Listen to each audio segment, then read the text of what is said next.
Admiral Sarah Chen stood at the observation deck of the United Earth Defense Force headquarters, watching the sunset paint Tokyo Bay in hues of orange and purple. The Nexari ship hanging in low orbit cast a crystalline shadow that occasionally caught the light, sending rainbow refractions across the city's gleaming towers. First contact had come not with violence or peace, but with a test.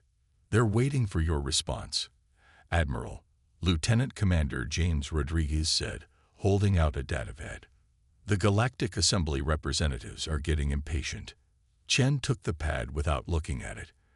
After 30 years in the UEDF, she had learned that crucial moments demanded reflection, not haste.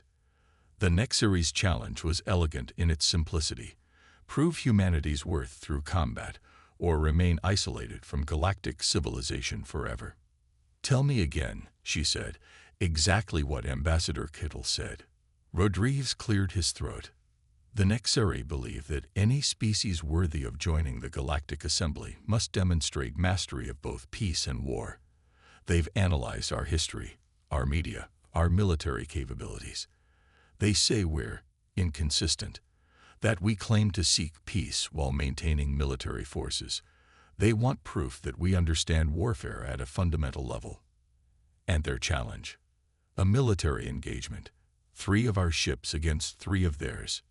No deaths allowed, but they want to see our tactical capabilities in action. Victory conditions are clear: disabled ships or surrender only. Chen finally turned from the window, her weathered face illuminated by the setting sun. "And if we refuse, then we're classified as an underdeveloped species. No trade, no cultural exchange, no access to their technology. We'd be effectively quarantined." The Admiral placed the datapad on her desk, next to a centuries-old brass compass she kept as a reminder that navigation wasn't always about mathematical precision. The Nexari, with their crystalline bodies and rigid thinking, saw warfare as an equation to be solved. Humanity had learned different lessons. "Send word to Project Prometheus," she said. "Tell them to prepare the prototype ships." Rodriguez's eyes widened. "The stealth vessels, but they're untested in actual combat conditions." "Exactly," Chen smiled. "The Nexari expect us to fight like them, with precision, with mathematical certainty. They've studied our conventional forces, our standard tactics, but they've never seen these. It's risky," Rodriguez cautioned. If we lose, we lose our chance at the stars. But if we fight exactly as they expect us to, we've already lost." Chen picked up her compass, watching the needle swing freely before settling on true north. The Nexari think warfare is about perfect formation, about predictable patterns. "We're going to show them why humanity's greatest strength is our unpredictability." Over the next week, the prototype ships were prepared in secret lunar facilities. The vessels, designated Shadow Class, represented a radical departure from conventional space warfare doctrine.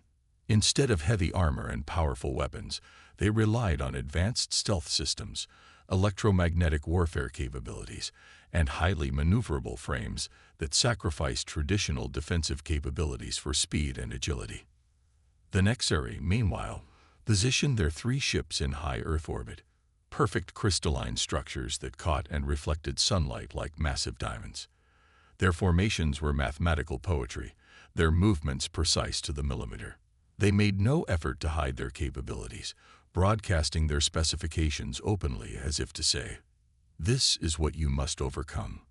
On the morning of the challenge, Chen stood in the command center beneath Mount Fuji, watching as her 3 ships moved into their initial positions. The Nexari had expected them to launch from the main military spaceports. Instead, the Shadow-class vessels had slipped out from hidden lunar bases during the night, their stealth systems already confounding the alien sensors. "All ships report ready," Rodriguez announced. "The Nexari are broadcasting the official challenge parameters now."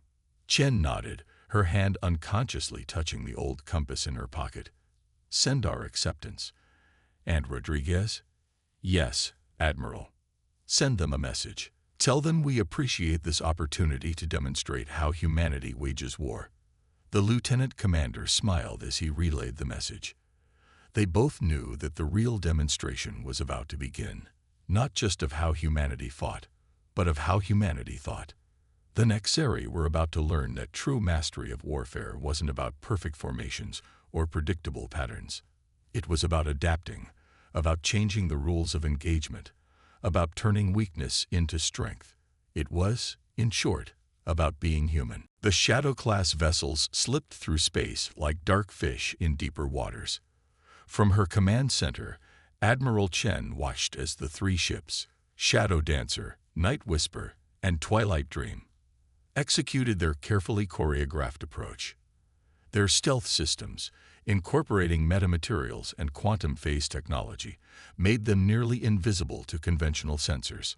Nexeri Battle Group is maintaining their triangular formation, Rodriguez reported, gesturing at the holographic display. They're broadcasting their battle plans openly. It seems they consider hiding tactics to be dishonorable. Chen studied the crystalline vessel's formation. The alien ships were beautiful in their geometric precision, each one identical to the others, their positions forming a perfect equilateral triangle. The Nexeri believed that perfect warfare was a mathematical equation, with victory guaranteed to the side that executed their calculations most precisely. They're not broadcasting their plans out of honor, Chen said, eyes narrowing. They're doing it because they believe perfect execution of known tactics is the highest form of combat.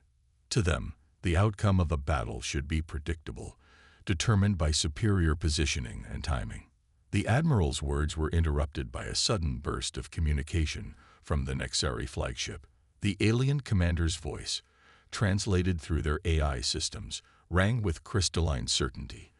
United Earth Defense Force, we note that your vessels are employing sensor masking technology. This is unnecessary. We invite you to broadcast your tactical intentions so that we may properly assess your combat proficiency. Rodriguez couldn't suppress a smile. They really don't understand us at all, do they? No, Chen agreed. They don't. And that's our advantage. Signal the Shadow Squad. Execute Operation Mirage. The three human vessels began their approach, but not in the way the Nexeri expected. Instead of forming their own geometric pattern, each ship took a seemingly random course. Shadow Dancer appeared to drift, as if damaged. Night Whisper engaged its engines in short, erratic bursts. Twilight Dream maintained a steady course that would take it nowhere near the enemy formation. The Nexeri response was immediate. Your vessels appear to be malfunctioning. This is not acceptable for combat assessment. Please assume proper formation and declare your tactical intentions. Chen leaned forward in her chair, watching as confusion rippled through the perfect crystalline formation. The Nexeri ships began adjusting their positions, trying to compensate for what they perceived as technical failures in the human vessels. Their perfect triangle wavered slightly as each ship attempted to establish optimal firing solutions on targets that seemed to be drifting randomly. They're trying to solve an equation that doesn't exist, Rodriguez observed. Every time our ships move erratically, they recalculate their entire battle plan. Exactly, Chen said. And while they're doing that, she touched a control on her command console.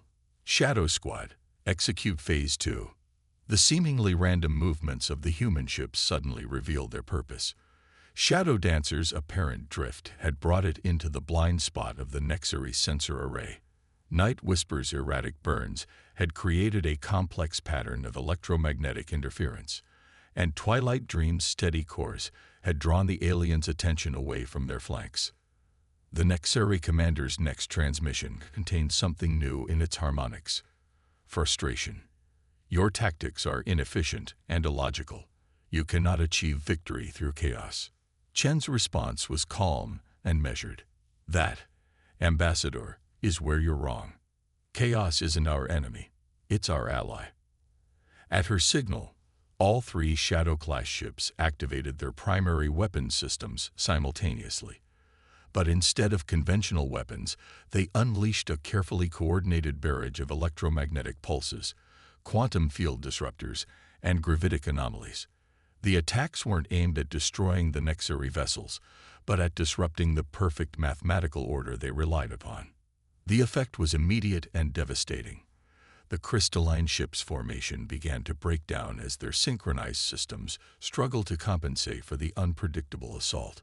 Their perfect triangle collapsed into disorder as each ship received conflicting data from their sensors. "They're trying to reestablish their formation," Rodriguez reported, "but our interference is preventing them from achieving the precision they need. Their entire combat doctrine is based on perfect execution of predetermined patterns, and we're denying them the ability to execute those patterns," Chen finished.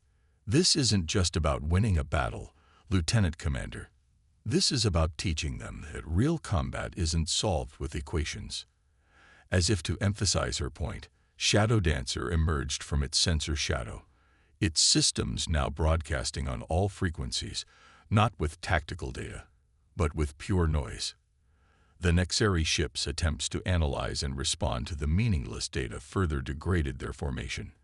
They had trained for every possible tactical scenario, but they had never considered an enemy that would deliberately introduce chaos into the battlefield. The battle was far from over, but already the Nexari were learning a harsh lesson about human warfare. Sometimes, the most powerful weapon wasn't the ability to execute perfect plans, but the ability to thrive in their absence. The space around Earth's orbit had become a battlefield of light and shadow. The Nexari ship's crystalline surfaces reflected countless points of light as they struggled to maintain cohesion, while the human vessels seemed to fade in and out of existence, appearing as little more than distortions against the star field. "Their central ship is showing signs of systemic disruption," Rodriguez reported, his fingers dancing across the holographic interface. "The quantum field disruptors are interfering with their crystalline matrix." Chen nodded, watching as the enemy flagship's movements became increasingly erratic. The Nexari vessel's outer shells weren't just armor.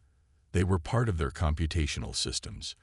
By disrupting the geometric perfection of their crystalline structure, the Shadow-class ships were literally interfering with their ability to think.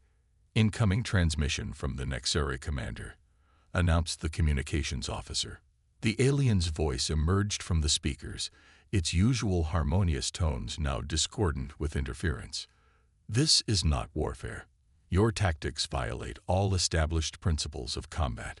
You demonstrate no understanding of proper military engagement." "On the contrary," Chen responded, allowing a hint of steel to enter her voice.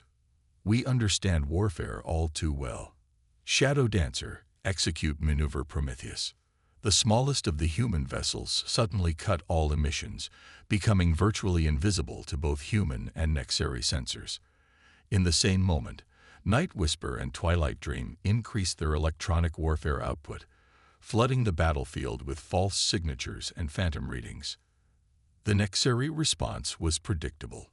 Their ships began systematic sensor sweeps, attempting to locate Shadow Dancer through methodical analysis. It was exactly what Chen had anticipated. Their rigid thinking made them vulnerable to the oldest trick in human warfare, the feint. Shadow Dancer materialized less than a kilometer from the Nexari flagship, emerging from its stealth approach on a vector the aliens had dismissed as tactically insignificant. Before the crystalline vessel could react, the human ship launched its payload, not explosives or energy weapons, but a cloud of specially engineered nanomachines. "Nexari flagship is reporting system failures across all decks," Rodriguez announced, unable to keep the excitement from his voice. "The nanites are interfacing with their crystalline structure, introducing random variations into their computational matrices."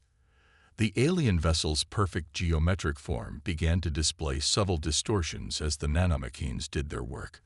Not destroying, but disrupting, creating microscopic imperfections in the crystalline lattice that served as both their hull and their computer systems. "This is impossible," the Nexari commander transmitted, their harmonics becoming increasingly chaotic.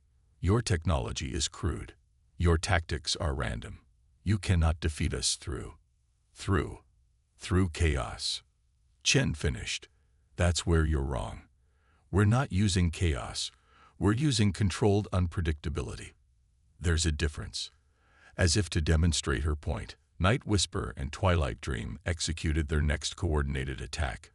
While the Nexari focused on the threat to their flagship, the two human vessels had maneuvered into position for a pincer movement against their supporting ships. But instead of attacking with conventional weapons, they began broadcasting precisely modulated gravitational waves. The effect was devastating. The gravitational pulses created resonance patterns in the aliens' crystalline structure, like sound waves shattering glass. Systems began failing as microscopic fractures spread through their computational matrices. Nexari support ships are losing formation cohesion, Rodriguez reported. Their synchronized combat systems are failing. They're trying to rewrite their tactical algorithms on the fly, but their decision-making processes are too rigid to adapt quickly enough. Chen watched as the perfect triangle of Nexari ships finally broke apart completely. The flagship, its systems corrupted by nanites, could no longer maintain its position. The support vessels, their crystalline structures compromised by gravitational resonance, were forced to choose between maintaining formation and preserving their structural integrity. "Send to all Nexari vessels," Chen commanded. "Your ships are compromised. Your formation is broken. Your combat effectiveness is reduced below acceptable parameters. By your own metrics, you have lost this engagement. Do you acknowledge?" The response took longer than expected, suggesting intense debate among the Nexari command staff. When it came, their message was short but heavy with implications. "We acknowledge tactical defeat, but we do not understand. Your methods should not have succeeded." Chen's reply was equally brief. "Then perhaps it's time for you to expand your understanding of what warfare truly is." The battle was won, but the Admiral knew this was about more than just victory or defeat. It was a lesson, one that would reshape the Nexari's view not just of humanity, but of combat itself. Sometimes the strongest position wasn't the most perfect one, and sometimes the most effective strategy was the one your enemy never saw coming because they couldn't conceive of it in the first place. In the aftermath of the battle, Earth's orbital space had become a study in contrasts. The three Nexari ships hung motionless, their once perfect crystalline forms, now marred by microscopic imperfections that caught the sunlight in unexpected ways. Around them, the Shadow-class vessels maintained their positions, their stealth systems partially powered down but ready to engage at a moment's notice. Admiral Chen stood before the hastily convened emergency session of the Galactic Assembly's Observation Committee. The holographic representatives of 12 different species flickered in the command center, their forms ranging from gaseous clouds to silicon-based crystalline structures similar to the Nexari. "This combat demonstration was unprecedented," announced the Masari representative, their plasma-based form rippling with what might have been agitation. "The Nexari combat doctrine has stood unchallenged for 300 cycles. Until today," Chen replied calmly. "Though I would argue that we didn't so much defeat their doctrine as demonstrate its fundamental limitations." The Nexari ambassador's hologram stepped forward, their crystalline forms still showing signs of the confusion that had gripped their entire species since the battle. "You introduced random variables into a closed system. You employed technological infections rather than direct force. You refused to declare your tactical intentions. These are not the actions of a species that understands warfare." Chen smiled, but there was steel in her expression. "With respect, Ambassador, I believe you have it backward. It is your understanding of warfare that is incomplete." She gestured, and the command center's holographic display came to life, showing the battle from multiple angles simultaneously. "Look at your own history. Every major conflict you've engaged in has followed the same patterns: precise formations, declared tactics, mathematical certainty. And in each case, you faced opponents who fought the same way. Because that is how warfare must be conducted," the Nexari insisted. "Combat is an equation to be solved, a problem of geometry and physics." "No," Chen countered, "that's how you choose to fight. But real warfare, the kind that has shaped human history, is about adaptation, about understanding that no plan survives contact with the enemy, about knowing that sometimes the most powerful strategy is the one that cannot be predicted. The holographic display shifted, showing historical footage from human conflicts throughout history. Look at our military history. Guerrilla warfare against superior forces. Asymmetric conflicts where the technologically inferior force prevailed through innovation and adaptability. The development of new tactics in response to changing circumstances. Rodriguez stepped forward, adding his own analysis. Our ships weren't just using random tactics. Each movement, each action was carefully calculated to exploit the rigid nature of your combat doctrine. We used your greatest strength, your precision and predictability, against you. The assembly members stirred, their various forms showing signs of discomfort or interest, depending on their species. The Masari representative spoke again. You are suggesting that true mastery of warfare involves imperfection. I'm suggesting that it involves flexibility, Chen corrected. The ability to adapt, to think creatively, to embrace uncertainty as a tactical advantage. Your ships were more advanced than ours in almost every way, but they were bound by their own rules, their own expectations of how combat should be conducted. The Nexari ambassador's crystalline form flickered as they processed this concept. But without proper protocols, without declared tactics and formations, how can combat be controlled? How can it be civilized? Chen's expression softened slightly. That's the paradox that humanity has wrestled with for millennia. We're not advocating for chaos. We're advocating for controlled adaptability. The ability to change tactics, to innovate in the moment, to turn apparent weakness into strength. That's what makes an effective fighting force. And by extension, that's what makes a species capable of defending itself in a complex and unpredictable galaxy. The command center fell silent as the implications of her words sank in. The battle hadn't just been about proving humanity's combat capabilities. It had challenged the very foundation of how the Galactic Assembly understood warfare itself. Finally, the Masari representative spoke again. Perhaps we have all been limited by our own preconceptions. The human approach, while unorthodox, demonstrates a level of tactical sophistication we had not considered possible.